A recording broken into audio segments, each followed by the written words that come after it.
Well, greetings, Denizens, once again. Just wanted to do a kind of a short video here while I'm working on getting some other stuff out and taken care of. On this boy, Optiplex 5060. You know what? I'm not done with it yet. I still got to do some thermal work, which you'll hopefully see in the video. This is fine. This machine is for a lady that has run one into the ground. I got it out in the garage. I'll demonstrate it here. That one is an HP Pro Desk or Elite Desk, I'm not exactly sure.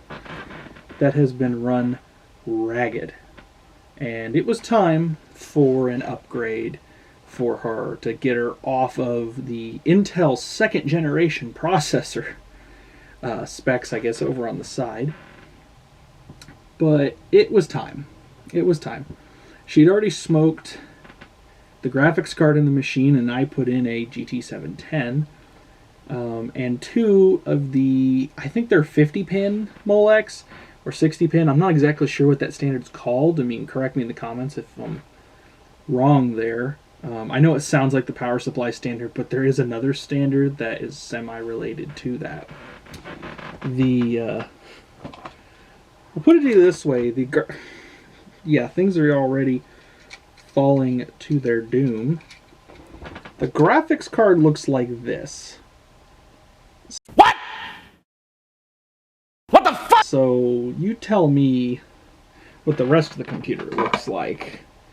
We're not even going to get into that. And, you know, USB dongles. And I got her this new machine here.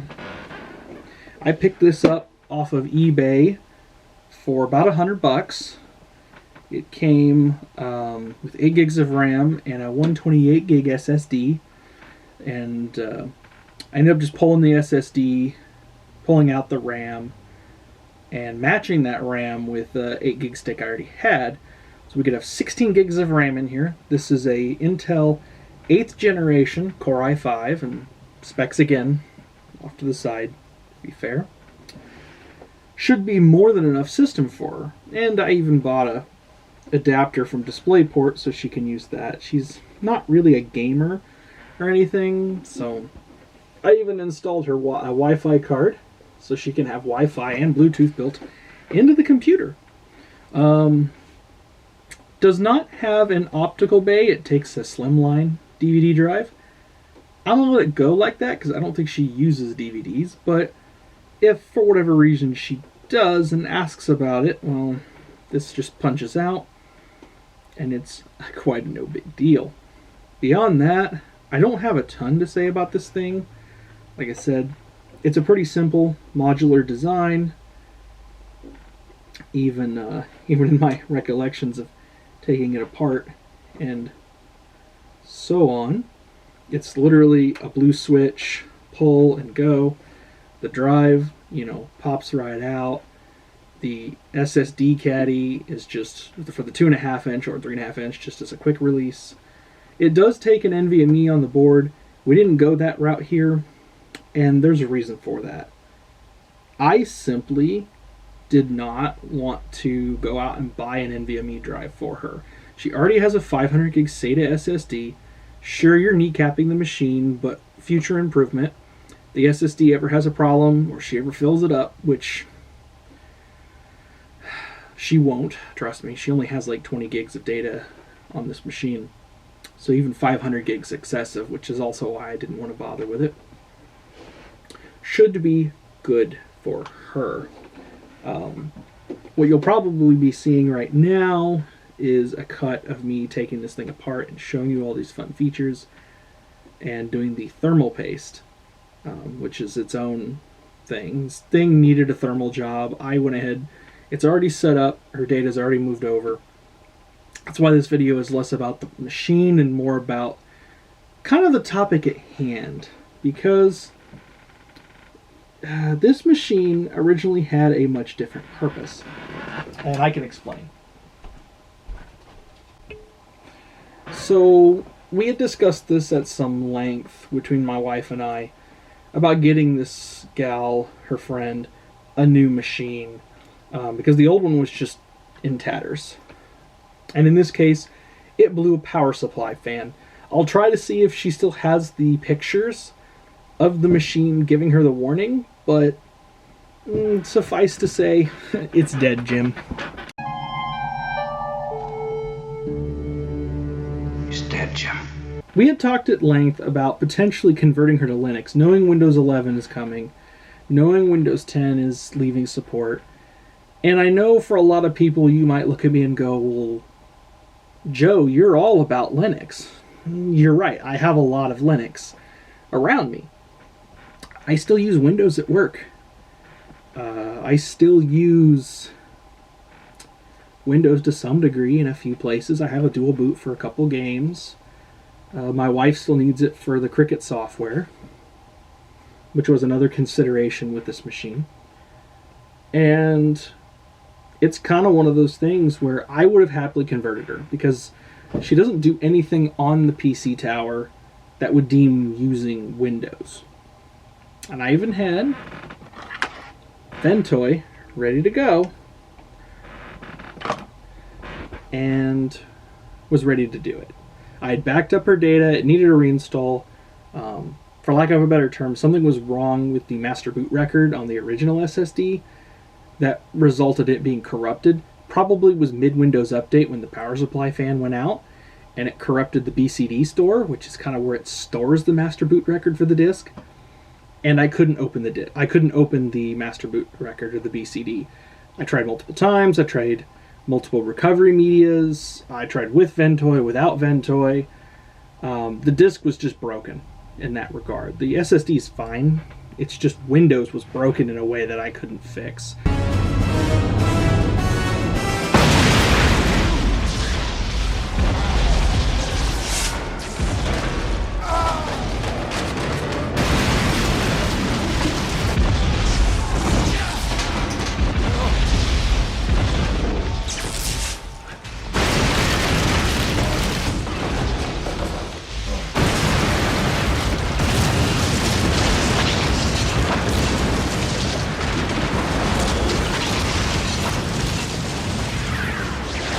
And without a bootloader, you can't boot an operating system.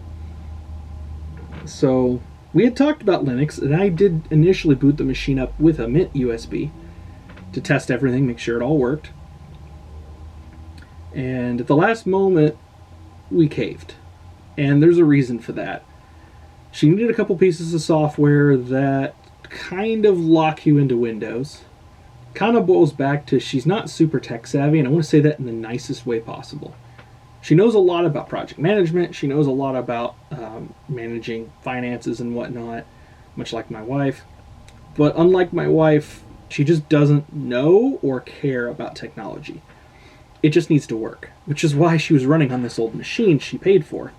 And that's why I took the stand to bring her the latest technology and the latest operating system that I could get on there. So I left the door open when we originally talked about putting Windows 11 on this thing, when we were going to do Linux. As like hey, we could do Linux on here, we could trial it with her, and then if she doesn't like it, we move her programs and stuff onto a fresh Windows install, because I had to do that anyway. And at the last minute, we decided just to go with Windows 11 to make it simple. I could strip it down as far as I could with the Chris Titus utilities, with some registry tweaks so I don't get Copilot, we don't get disk encryption for BitLocker, and so on and so forth. And I will finish this over the coming days. I'm just taking a break here for a couple days just to recover, and I've also kind of hurt my shoulder a little bit, so I'm not really looking to dig into some deep projects. I'll suffer a little bit to get through getting this thing some fresh thermal compound, but beyond that, it's as simple as that, really. Windows has still got the largest software catalog. And if you need some software that's on Windows, you're going to be stuck running Windows. Wine will get you so far. But even in my experience, Wine is not the best. And it's even left one of my own personal projects hanging out in the rafters because Google SketchUp was something I used for a personal sci-fi project for a long time. I have a lot of data in SketchUp files that, sure, with the right plugins, I could port into Blender, but that's not the point. I'd have to port it all into Blender and then learn Blender. I don't have a lot of free time, especially with doing a channel too, so that's been on a back burner for that reason. And it made me think about that for a moment, is if I put her on Linux and she did need this piece of software or something else, she wouldn't know that she's not on Windows, or wouldn't understand what a not Windows is. And so I caved. It's got Windows 11 on it, 24H2. It's running with full secure boot, full UEFI, and with all of the AI nonsense turned off, and my usual stripped down build. Something that doesn't break Windows, but removes a lot of the cruft that Microsoft just shouldn't have in the system. Hey, get out of here! This is our yard! You don't belong there! Don't you touch anything! I told you all this yesterday! My wife will go over and maintain just like before, from time to time. It's kind of fascinating because I kind of look back and see that if my wife would have used Linux, and I don't think she would have, had it not been for me. Would my wife have used Linux had I not? The answer is probably not. She wouldn't have known it existed. Maybe Chromebooks would have popped up in her field, but probably not. I actually still have the 2 laptops that we started this whole journey on. I just updated this the other day to the latest mint. This is Latitude 6420. This laptop was a trade from my brother for a wedding present. And shout outs to my brother. This machine and a T420 that's down here, and this ThinkPad T420 were trades for a 5470 that I had that had motherboard problems. And as a result, we ended up with 2 Windows machines. And now, I did a video on that T450 a while back, converting it to Linux. I'm still very happy with that machine. To this day, I just stopped daily driving it when I got my T15. It's still a reasonable machine, but Broadwell was a few years ago. This is a 2nd gen system, much like the one that we're replacing. But this one's a little special because in another video I kind of want to talk about it, but this machine is how my wife found Linux. It had Windows 10 on it from my brother. Very clean, stripped down build, much like everything else. And she couldn't play her DVDs. And as a result of not being able to do a basic feature that a system should be able to do, she became frustrated. And in an off comment, as I had a long day, I commented, well, any Linux distribution, you throw a DVD in the drive and it would have played the DVD just fine. But I'll install VLC for you so you can play. That night we installed Linux on this machine. Still runs Linux Mint. Like I said, I just upgraded it to Mint 22. My wife doesn't really use this machine anymore. It does have a DVD drive, which I do need to remind her does exist. But she mostly uses her old HP, also that runs Linux Mint, for the same similar reasons. And so maybe it's down to something like that, where she found her freedom, but she was also willing to go get it. And I think that's the big kicker with these machines. I don't believe in forcing software upon people. I think you should use what works for you. Do I judge you for using Windows or Mac OS? Or hell, I've got a MacBook in this closet that I don't use, but I do have in case I want to use it. But what does that mean? I don't believe in forcing software upon people. I think if it's something that you want to use, go for it. I think Linux is great. I use it everywhere. And maybe we'll go into it more someday, but if this person was more technically savvy or open and willing to try a Linux, I might be willing to bring her as well along the way. But I think you have to know and be willing and open to the idea. And that's not necessarily the case here, and so I'm not going to force my software beliefs onto somebody else. I'm going to let her have her Windows because it works for her. I think I'm going to end it here. I think it's a good place to stop for now and not go on too long of a rant. Should have another video out later this year. Y'all have a great day, and let's go have some fun. Cheers.